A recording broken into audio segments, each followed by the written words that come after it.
This is Callum and welcome to episode 3 of the Creepypasta reading series. In this episode we'll be reading Squidward's Suicide. And if you don't know what the series is, if you've not watched the previous two episodes, I recommend watching episode 1 and... I recommend watching them both. Well, I recommend watching number 1, not because I want to get more views, just to know what the series is, but if you don't want to watch that, that's fine, I'll just explain it now. So basically, in this series, I'll be reading creepypastas on the internet, like real-life creepypastas, video game creepypastas, lost episode creepypastas, like this episode's gonna be. And yeah, like I said at the beginning, we'll be reading Squidward's Suicide, which is probably one of the oldest lost episode creepypastas there is. Well, apart from Dead Bart, I'll probably read Dead Bart in the next episode, on because like why not? But yeah, in this one, it's basically pretty much that.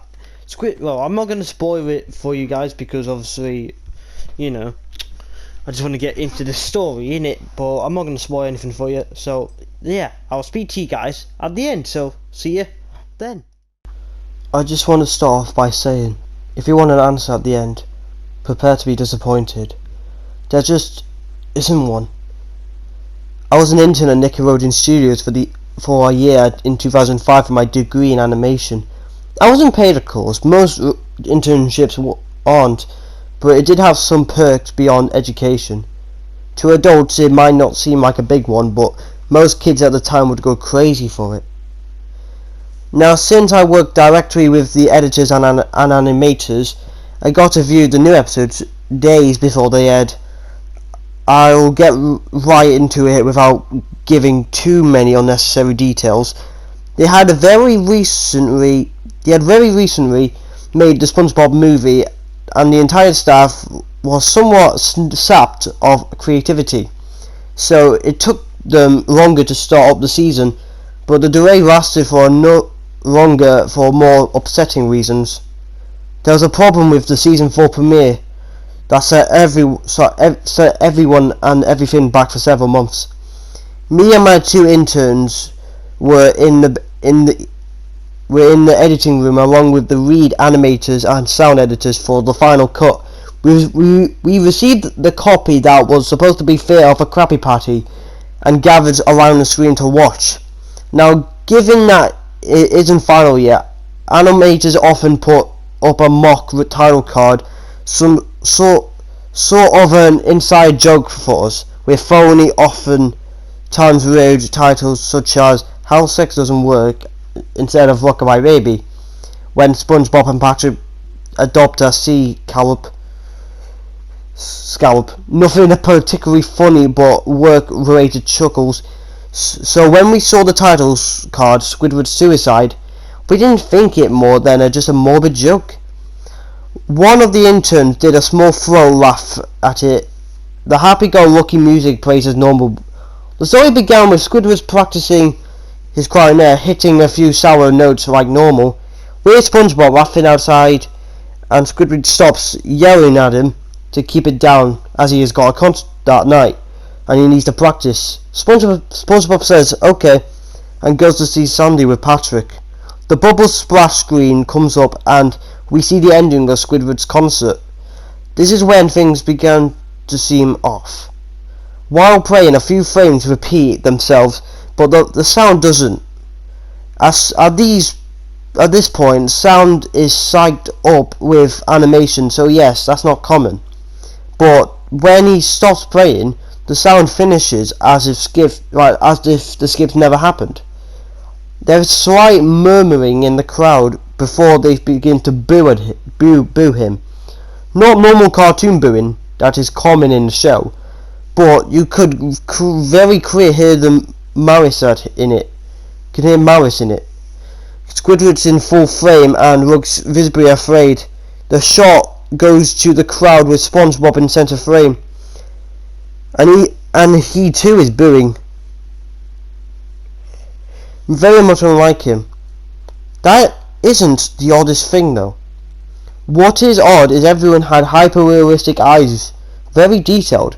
Clearly not shot of real people's eyes, but something a bit too real for CGI animation.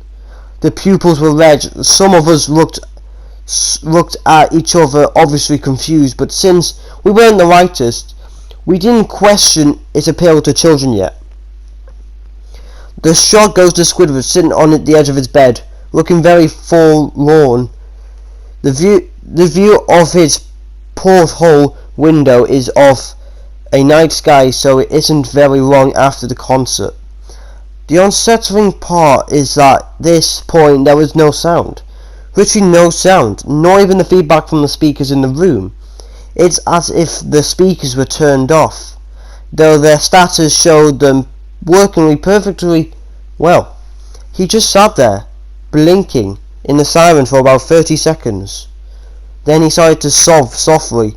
He put his hands over his eyes and cried quietly for a full minute more. All the while our noise in the background very slowly growing from nothing to barely audible. It sounded like a slight breeze through a forest. The screen slowly began to zoom in on his face. By slow, I mean it's only noticeable if you look at 10 shots seconds apart by side. His sobbing gets louder, more full of hurt and anger. The screen then twitches a bit, as if it twisted itself in itself for a split second, then back to normal. The wind through the trees sound gets slowly louder and more severe, as if a storm is brewing somewhere. The eerie part is that the sound and Squidward's sobbing sounded real. As if the sound wasn't coming from the speakers, but as if the speakers were holes in the sound was coming from. From the other side, as good a sound as the studio likes to have, they don't purchase the equipment to be that good to produce that sound of quality. Below the sound of the wind and sobbing, very faint, something sounded like laughing. It came at odd intervals and never lasted for more than a second. So you had a hard time pinning it.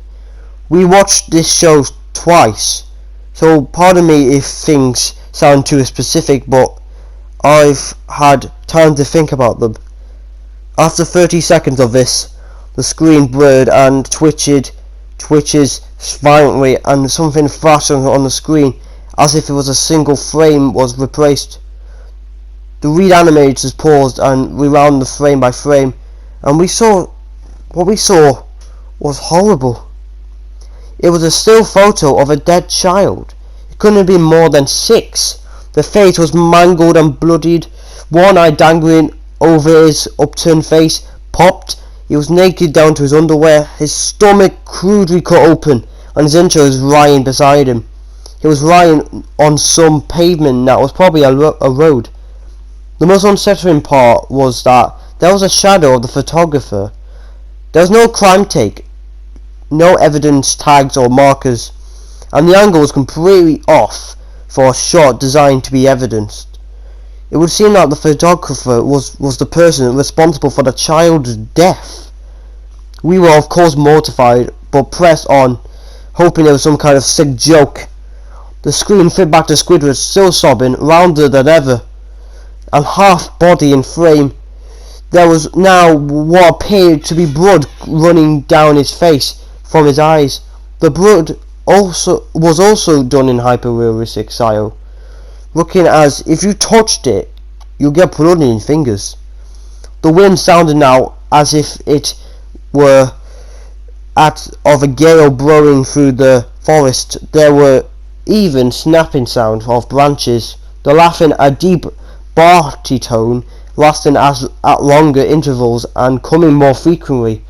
After every 20 seconds, the screen again twisted and showed a single frame photo. The editor was reluctant to go back.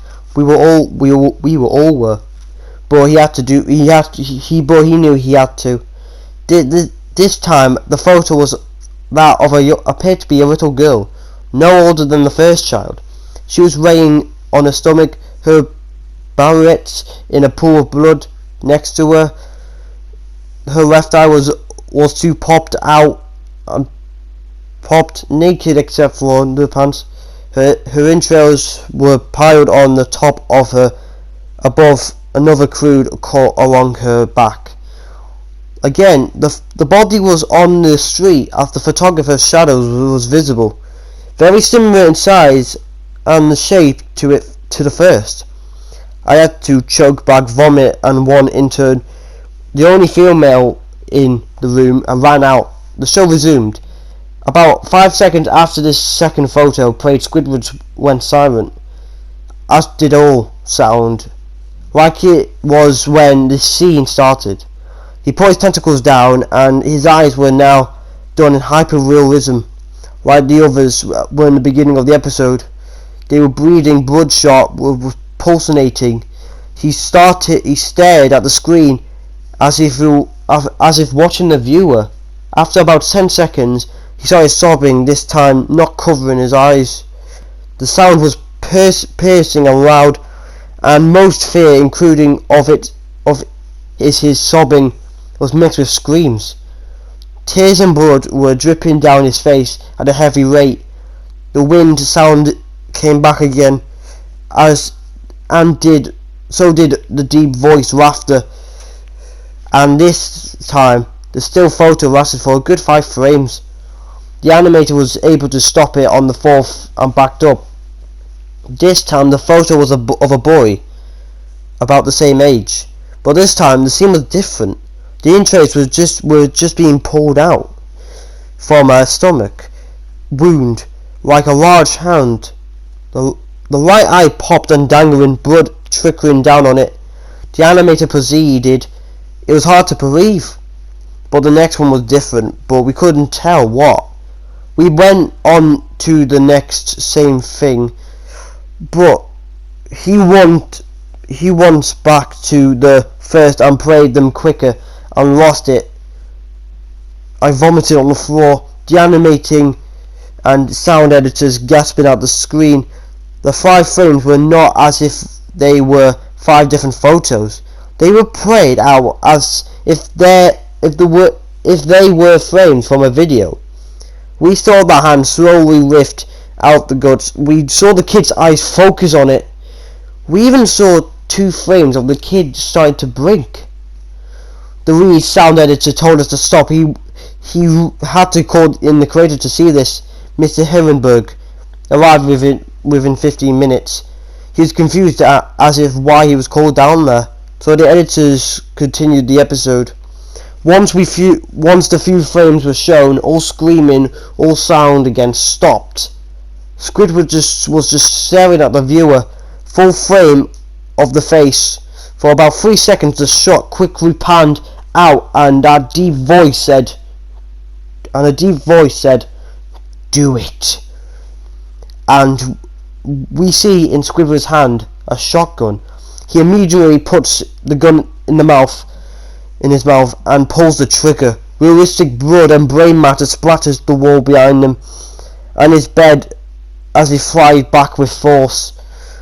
The last 5 seconds of this episode show his body right on the bed, on his side, one eye dangling on what's left of his head above the floor, starting blankly at it. Then the episode ends. Mr. Hillenberg was obviously angry at this. He demanded to know what the heck was going on. Most people left the room at this point, so it was just a handful of us to watch it again. Viewing the episode twice only served to imprint the eternity of it in my mind and caused me horrible nightmares. I'm sorry I stayed. The only theory we could think of was the file was edited by someone in the chain from the drawing studio to here. The CTO was called in to analyze when it happened. The analysis of the file did show it wasn't edited over by new material. However, the timestamp of it was a mere 24 seconds before we began viewing it. All equipment involving was examined for foreign software and hardware, as well as glitches as if the timestamp may glitched, as shown and showed the wrong time, but everything checked out fine. We don't know what happened. To this day, nobody does. There was an investigation due to the nature of the photos, but nothing came of it. No child seemed to be identified, and no clues were gathered from the data involving no physical clues in the photos. I never believed in unexplainable phenomena before, but now that I have something happen and can't prove anything about it beyond anecdotal evidence, I think twice about things. So yeah, that's the end of Squidward's suicide. Yeah, that was a good one. Yeah, it is kind of outdated. It's like Sonic.exe. It's like it's not really good, but it's at least iconic. It's not the best, but it's iconic. That's basically what people think about it. Sonic. It's like Sonic.exe. People think it's crap, but it's iconic. That's pretty much what this one is, but I don't really care. I like it. Like, I've pretty much not had a single bad word to say about any of these creepypastas I've read so far, because if you didn't watch the first two episodes, because the first episode was Sonic.exe, the last episode was Why I Never Play Another Mario Game, and this one was obviously Squidward Suicide. But yeah, but I do have one bad word to say. It's not it's just about lost episode creepypastas in general. No, it's not about this story. Well, it kind of is, but it's basically meant for all the lost episode creepypastas in general. It is basically every story's basically got someone working at a studio, like this one, like Squidward Suicide. It had a geezer work at Nickelodeon Studios, and that's pretty much the exact same formula for all lost episode creepypastas. But yeah, that's pretty much all I have to say, really. But yeah, that's going to be the end of this episode here. In the next episode, I think it'll be coming out either in the next few days, but it'll be Dead Bart we'll react to next. We'll read next, yeah. Spoiler alert, but that'll be coming out in the next few days. So yeah, thanks for watching, and I'll see you all later. Bye bye.